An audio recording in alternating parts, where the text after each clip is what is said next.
अल्लाहुम्मा सल्लि अला मुहम्मदिन व आलि मुहम्मद। अल्लाहुम्मा सल्लि अला मुहम्मदिन व आलि मुहम्मद। अल्लाहुम्मा सल्लि अला मुहम्मदिन व आलि मुहम्मद। यह है रसूलुल्लाह का अखलाक और यह है दीन इस्लाम। मगर फिर एक सवाल पैदा होगा कि इस्लाम में जिहाद भी तो एक चीज है। जिहाद का फलसफा क्या है? याद रखिए, जिहाद किसी मजलूम को कत्ल करना नहीं। जिहाद एक मुकद्दस अमल है। जिहाद एक इबादत है। जिहाद अल्लाह रसूल की रिजा का सबब है। और जिहाद का फलसफा क्या है? जिहाद यह है कि हर हाल में मजलूम की मदद करना, मजलूम की तरफ से लड़ना, यह जिहाद है। जुल्म करना जिहाद नहीं, बेकसूर कत्ल करना जिहाद नहीं है। और सबसे बढ़कर जिहाद क्या फरमाया? अपने नफ्स से जिहाद करना। इसलिए कि नफ्स सबसे बदतरीन होता है। एक जगह फरमाया कि अपने भाई की मदद करो, अगरचे वो जालिम हो या मजलूम। साहबा ने अर्ज किया, या रसूलल्लाह, मजलूम है, उस पर अगर कोई जुल्म करे तो हम उसकी मदद करें, ये बात तो समझ में आती है। मगर या रसूलल्लाह, अगर वो जुल्म करे और जालिम हो तो उसकी मदद, ये बात हमारे अक्लों से परे है। इरशाद फरमाया कि मजलूम हो मदद करो, और जालिम है तो उसको जुल्म से रोक देना, ये भी उसकी मदद है। ना इस्लाम जुल्म को पसंद करता है, ना जुल्म करने को पसंद करता है, ना जुल्म सहने को पसंद करता है। दहशतगर्दी और जिहाद में फर्क होता है कि जिहाद तब फर्ज होता है जब मजलूमों को कत्ल किया जाए, मजलूमों को सताया जाए, बिला वजह लोगों के लिए जमीनों को तंग कर दिया जाए। तो अल्लाह फरमाता है कि फिर मेरे वो नेक बंदे जिनको हमने ताकत और कुव्वत दी, उन पर फर्ज हो जाता है कि मजलूम की हिफाजत के लिए तलवारों को लेकर खड़े हो जाए। बहुत शॉर्टकट में मैं बस एक जुमला कह के खत्म कर दूं, इससे ज्यादा तफसीलात की जरूरत नहीं है। हर दुनिया के मजहब में इसका तस्वुर है, नाम कुछ भी हो, हर दुनिया का मजहब यही कहता है कि मजलूम की मदद होना चाहिए।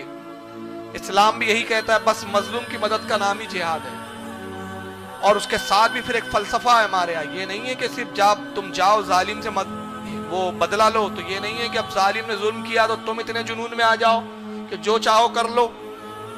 फरमाया कि बदला उतनी हद तक कि जितने में जुल्म खत्म हो जाए। खबरदार उनकी फसलों को ना उजाड़ो, उनके घरों को ना आग जलाओ, आग में जलाओ, घरों को ना जलाओ, उनकी औरतों को ना मारो, उनके बच्चों को ना कत्ल करो, उनके बूढ़ों पर वार ना करो।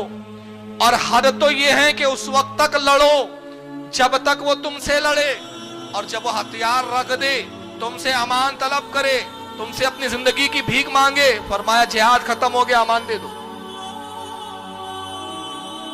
यह है फलसफा जिहाद कि है तुम्हारा दुश्मन, मजलूमों को उसने सताया है, तुम जानते हो कितनों को सताया, कितनों को कत्ल किया, मगर अमान मांगे, अमान दे दो। हथियार रख दे, छोड़ दो, उसके हथियार टूट जाए तो हमला ना करो। और ताल्लुक से एक तारीख में मिसाल मिलती है, खालिद इब्न वलीद को एक जंग पर भेजा है आका ने रज़ियल्लाहु ताला। मक्का एक काफिर बादशाह जिससे मुकाबला होता है। एक मौका वो आया कि खालिद इब्न वलीद जो मुसलमानों के सिपह सालार थे और वो बादशाह आपस में मुठभेड़ हो गई।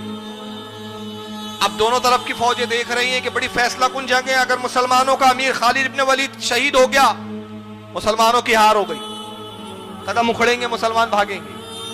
और अगर बादशाह मर गया, जंग खत्म, बादशाह ही ने रहा तो फिर लड़े किससे? मामला खत्म, मुल्क इनके हवाले हो जाएगा, मुसलमान मुल्क पे काबिज हो जाएंगे। मुकाबला होता रहा, तलवार चलती रही, मगर सैफुल्लाह के मुकाबले में बादशाह कहां टिकता।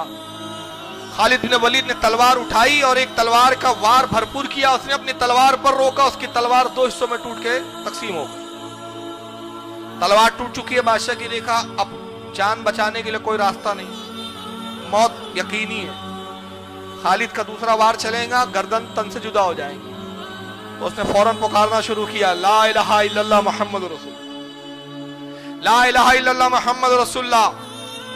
उसने जैसे ही पुकारा, खालिद की तलवार बुलंद हुई, हवा में लहराई, गर्दन तन से जुदा हो, बादशाह कत्ल हुआ।